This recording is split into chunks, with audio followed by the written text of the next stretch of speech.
Pariseo at ni Herodes. Nalimutan ng mga alagad na magdala ng tinapay, at iisa lang ang kanilang tinapay sa bangka. Kaiingatan kayo, ilagan ninyo ang libadura ng mga Pariseo at ang libadura ni Herodes. Babala na Jesus sa kanila. Nag-usap-usap ang mga alagad. Wala kasi tayong dalang tinapay, kaya niya sinabi yun.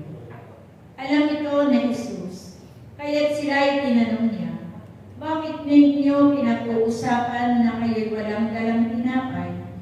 Hindi pa ba kayo nakababati o nakakaunawa? Hindi pa ba ito abot ng inyong isip? Wala ba kayong mata? Wala ba kayong tainga? Nakalimutan na ba ninyo nang pagpira-pirasuhin ko ang 5 tinapay para sa 5,000? Ilang bakol ang napuno ninyo sa mga lumabis na tinapay?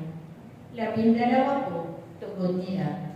At nang magpira-pirasuhin ko ang 7 tinapay para sa 4,000, ilang bakol na malalaki ang napuno ninyo?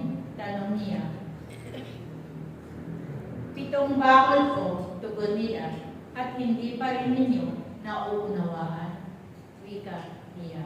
Ito ang mabuting balita ng ating kaligtasan. Pinupuri ka namin, Panginoong Hesukristo.